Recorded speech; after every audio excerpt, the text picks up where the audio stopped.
Hi there everyone, this is Grizzly Miller, aka Matt, and welcome to my Procreate 4 demo for the piece I call Lucas. So with this piece we're going to go from portrait over to landscape once I actually figure out what I'm doing. This piece came about as a prompt from my Discord group. Actually, I came up with the prompt, but anyways, the prompt was villain. And I kind of wanted to do an anime style villain,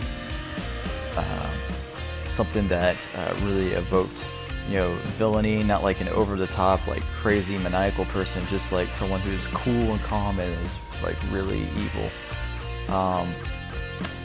The first iterations, I was like, how am I gonna do this? Am I gonna do him like in this pose? Am I gonna do him standing up? Am I gonna, is he gonna be wearing boxing gloves? Is he gonna be like a fighter for Street Fighter? What's the deal? But eventually I came up with this idea of I wanted to do something reminiscent of Zone of the Enders.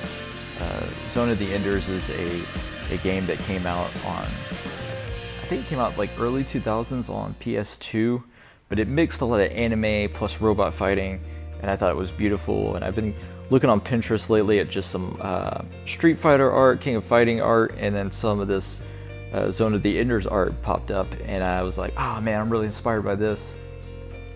I keep talking to Mike Henry about like how we should do an anime, and I keep toying around with this idea of doing an anime, and I had a cool idea for one. But you know what? I think I'm just gonna stick with just drawing cool characters and trying to pump them out, and maybe eventually something will come to me. So here I switched over to landscape, and I decided, you know what, let's see how an arm looks on this guy, and it actually really looks good.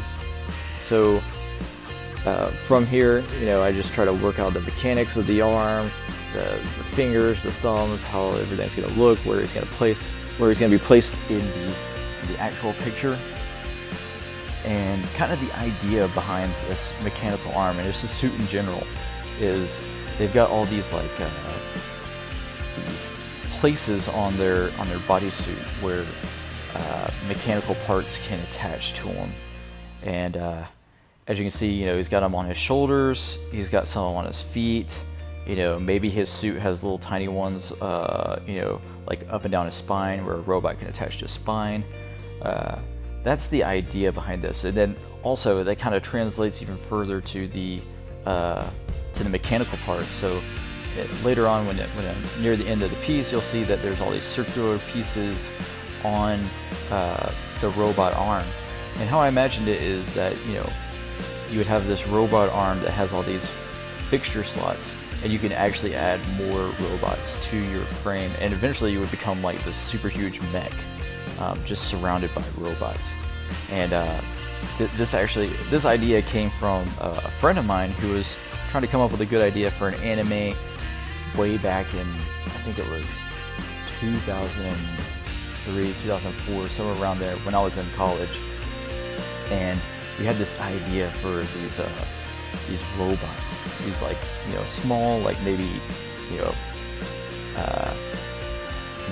mid-thigh height robots, and there would be a whole bunch of them. And eventually throughout the series, the main character would get them, and then they would like befriend him. They'd be little tiny robots. They could be like sentient on their own, but then he could call upon them to attach to his body and form this awesome like weapon, and he'd just be a mech. And the main bad guy, who I imagine this bad guy right here would be like the guy that can control all of them, and the hero would be his clone. And basically the clone doesn't know that he's a clone, but the bad guy can control all these robots, and the clone, who is good, sees this injustice that's being done upon the world that this evil guy named Lucas is creating, and the clone decides to step in and become a hero. I think it'd be kind of cool. It's just a neat idea that I had, or that my buddy had, and I've kind of added to it. One of the things that we used to, me and my friends used to always do was listen to Motion City's soundtrack. And I'm not sure if any of you guys out there, listen to the same music I do, but I really like Motion City soundtrack back in the early to mid 2000s, and we always imagined that the hero came from a city called Motion City, and he'd go to a store somewhere in the middle of the anime. He would stop by a store and he would pick up CDs, and one of the CDs would be the Motion City soundtrack. And I always thought that was such a good idea. And then he would free his city, with these robots that he's got, and then eventually he would free the world using these robots all in sync. And there's a couple of songs on the Motion City soundtrack's first album called "I Am the Movie," and we think that I thought it would be such a good idea to sync it up to the anime. It would just be awesome if they could do the anime. That would be super sweet.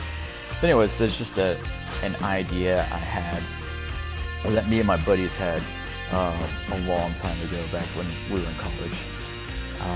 So this would be the envisioning of that. This is one step forward if we were to carry that on. Of course, this is just a rough idea. But I think his villainous nature, if you can tell, is just, it's very insidious, it's very hidden. Not like maniacal, not crazy, but it's very cold and calculated, kind of like a Lex Luthor, if you will. So with the mechanics, there's not a lot to say about it. Is that you just draw musculature a little bit bigger, and then you draw a lot of circular things on it, and then some cabling. That's all I can say about it. It's not hard, but it's kind of hard to start off, or at least I find it a little difficult. Now I'm doing the master flat. I also did the lines, which I duplicated, and then the second set of lines I blurred, and then I combined them together, and I set them to like I think I set these to like a lavender, and then I set the lavender layer to multiply, and then from that gray layer I then do my other flats on top of that. And they're on their separate layers, so the lines are on their own layer, the gray master flat's on its own layer, the skin is on its own layer, the eyes are on its own layer, the hair's on its own layer, the bodysuit's on its own layer, everything is on its own layer.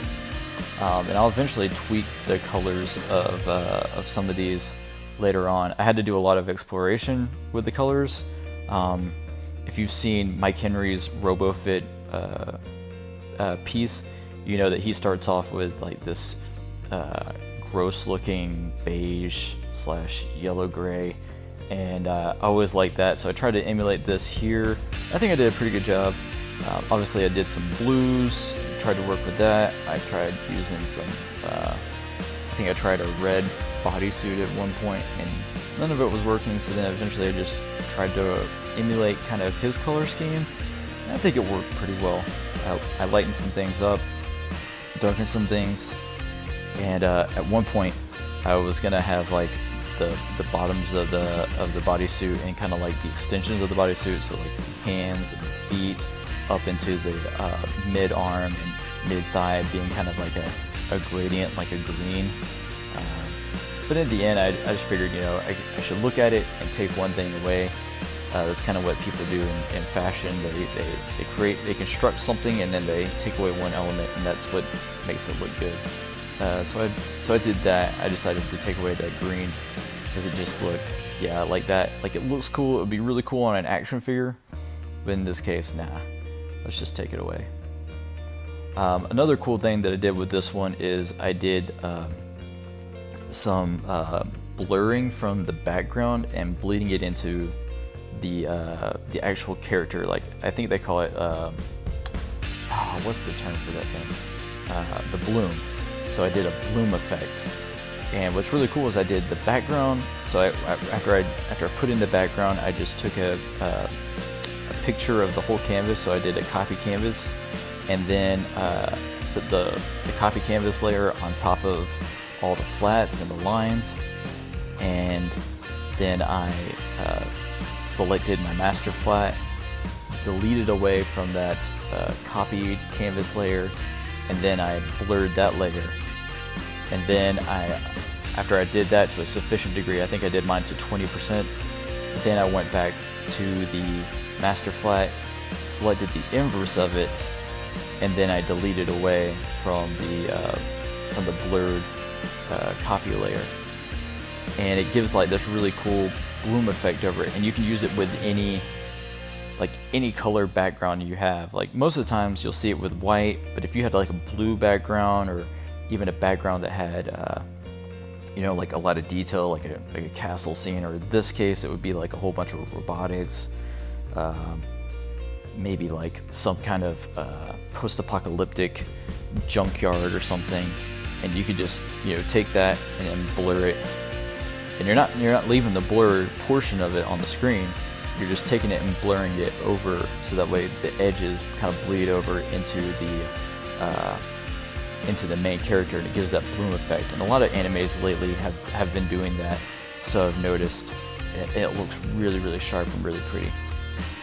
So I did that. I also used Mike Henry's trick for when he's doing kind of a cell shading bloom on the cell shaded parts, which you can watch any of his videos and he can show you how to do that. But you know, there's no use going over all that stuff again, because he goes over it pretty well. So I think we're getting near to the end on this piece. I just have to do the background work and yeah. See here, I was trying to do some green lines. I was trying to make it artsy fartsy, but it didn't really work out. But anyways, as you can see here, I'm done, and I'd like to thank you for watching. And if you're looking for me on the internet, these are the places where you can find me.